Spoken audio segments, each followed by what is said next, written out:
Welcome back to Together We Can's monthly action items. My name is Rob Crane. I'm a personal injury attorney in Dallas, Texas, and along with Pastor Richie Butler, we are co-founders of Together We Can and want to start out this month with a simple thank you. We started out with our offerings in November of 2020, and we're now here in November of 2022, and just so grateful to all of you who have supported Together We Can throughout that time.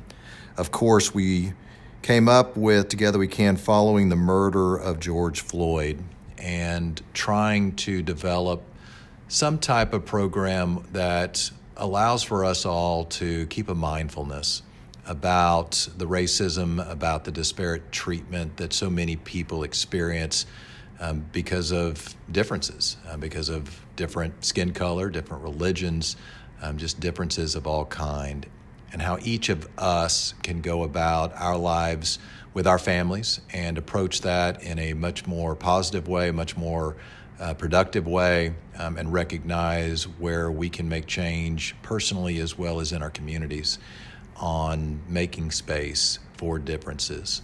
So thank you all so much.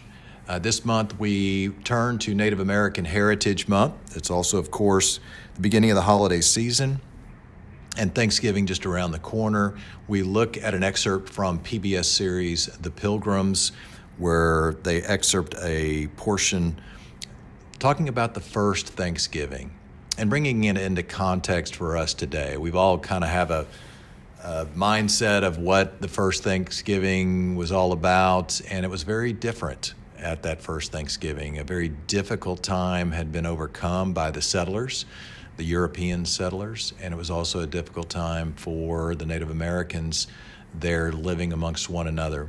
And a very interesting history, and looking back how we might be able to appreciate what they were all going through at that time and how they spent that meal together and celebrating their survival as well as the abundance of their harvest.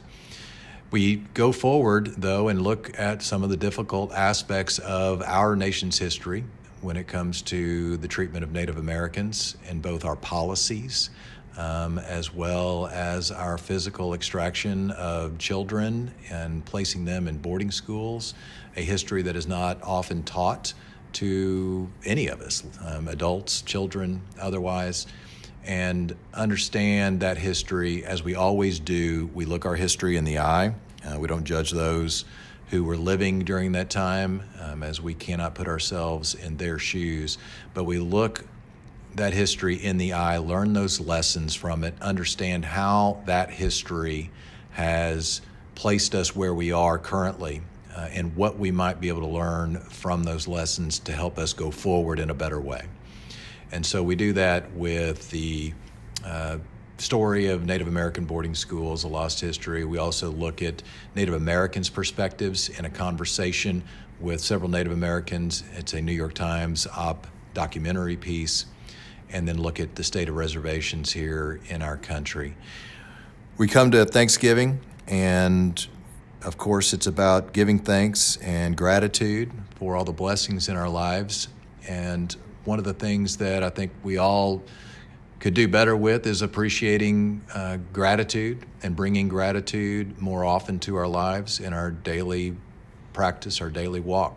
And we bring an offering from Dr. Brene Brown, as we often do, the great researcher, social worker, just a great communicator as well. And she teaches us about the relationship between gratitude and joy. And new to me, I've heard this before, and I try to put it into practice. It's not something, of course, we're taught when we're young. Hopefully we can change that with our children, but understanding gratitude and understanding how we can take that gratitude and find joy and not be in fear of what we might lose, actually celebrate what we do have and find that joy in that celebration of gratitude. So we hope all of you have a safe, wonderful holiday season. Again, we appreciate your contributions and participation more than you know, and we look forward to seeing you back next month.